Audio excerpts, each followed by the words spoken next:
Lovely tribute. But yes, as I said, let's talk Ukraine. This is something I haven't seen since this conflict began. This is a Russian invasion of Ukraine.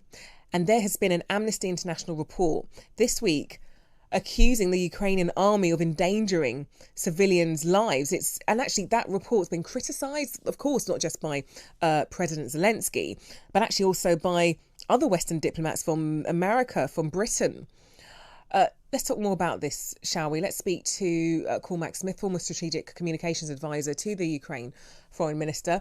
Thank you very much for joining us tonight.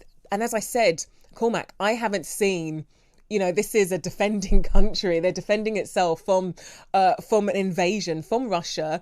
And it's that country facing criticism from Amnesty International. Just explain, why is it a report has found that the Ukrainian army is endangering civilians?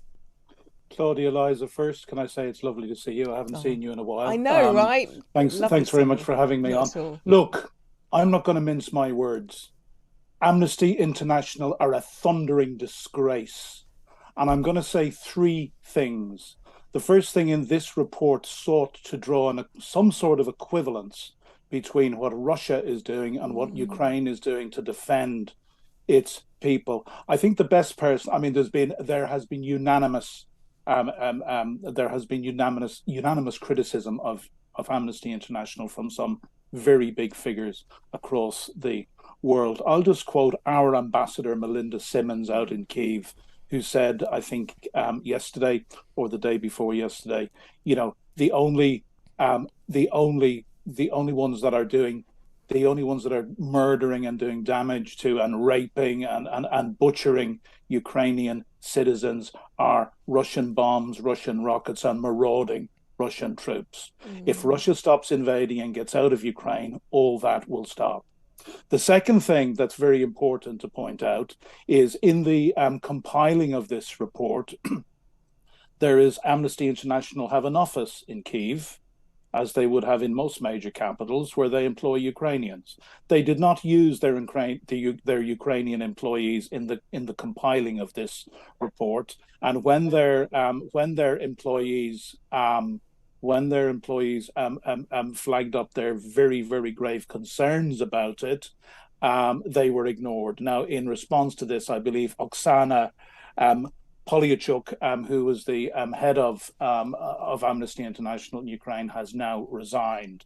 The third and final thing, yes, okay. The third and final thing that I would say about this is the Ukrainian army and the Ukrainian government does everything in its power to minimize the collateral damage against its own civilians. Nearly 3 weeks ago now, evacuation of Donbass was made mandatory. They are been urging civilians to evacuate. They have recently been dropping leaflets in Kherson, which is to date the only major capital Russia has captured, and there's a huge battle going on for a counteroffensive for the retaking of Kherson, and we're optimistically hoping to see that in the coming weeks. And they have been leafleting the city, advising citizens how they can best keep themselves safe. Unfortunately, this is war. But, to go back to what Melinda Simmons said, if Russia just went away and stopped murdering, bombing, torturing, beheading, castrating, raping men, women, and children, and went back to their own country, this wouldn't be happened. So, as I say, no mincing my words, a thundering disgrace. No, indeed, absolutely right. Here we go. I'm just reading what you're saying. The head of Amnesty's Ukraine operations, she did indeed resign on Friday. However, interestingly, Amnesty International itself as an organisation, it's standing by this assertion that Ukraine breached international humanitarian law and said its findings were based on evidence gathered during extensive investigations. They also stressed it condemns Russia's invasion, and it said, however, it will report violations on both sides. And let me just explain it a little bit more for our viewers and listeners. So this report claims that Ukrainian military are putting civilians at risk by positioning themselves in residential areas, saying that soldiers should not be basing themselves in empty schools or repurposing civilian buildings in urban areas, as it meant Russians would target those areas. And these, let me also not mince my words. Russians are being monsters in this, in that they are intentionally targeting civilian areas, urban areas. And so would Amnesty have a point in saying that if you're putting yourselves in the kind of areas that Russia's are targeting, even when there aren't any signs of military evidence or activity from Ukrainians, if you are putting yourself in those areas, how much more likely are they to attack those areas, ergo risking civilians there? Right. I originally thought I was going to be on TV yesterday about this, so I did a lot of research yesterday morning and spoke to a number of well-placed people who I know in Kyiv about this. This is war. It's very, very messy. The Ukrainians are positioning themselves in areas to defend cities and towns that are going to be attacked. If they weren't under attack, they wouldn't be positioning themselves there in the first place. It's an absolute nonsense to suggest that they shouldn't be using, whether it's public buildings or repurposed schools or whatever.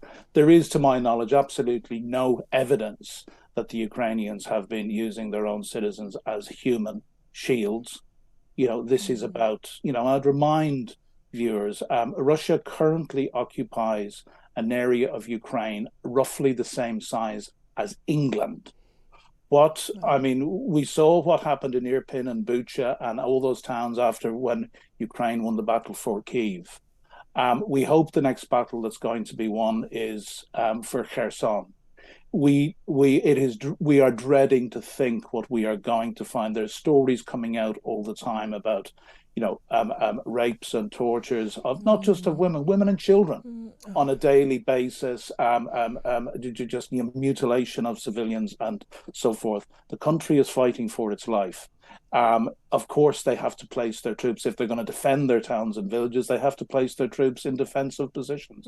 So quite honestly, and I've spoken to a number of experts on this, I think the allegations from Amnesty International are an absolute nonsense. And Cormac, really, really quickly, there's apparently reports of Putin using a body double. Oh, this is so funny. I've got to tell you a little story on this. Go on then. Last Easter, I had the 18-year-old daughter of my best Ukrainian friend staying with us for Easter, staying with myself and my partner, because unfortunately, because of the war, she's in her first year in university. She's in exile. Her father took her out of the country for her safety. But of course, all of her friends, many of her friends are fighting.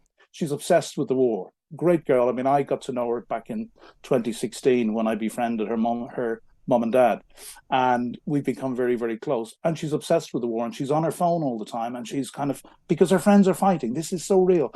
And she was telling me at the time, he has body doubles. And I was kind of nodding politely, not quite believing her. And when this came up again, I spoke to people and I'm told on very good authority, without a doubt, he has body doubles. We are dealing with a paranoid psychopath.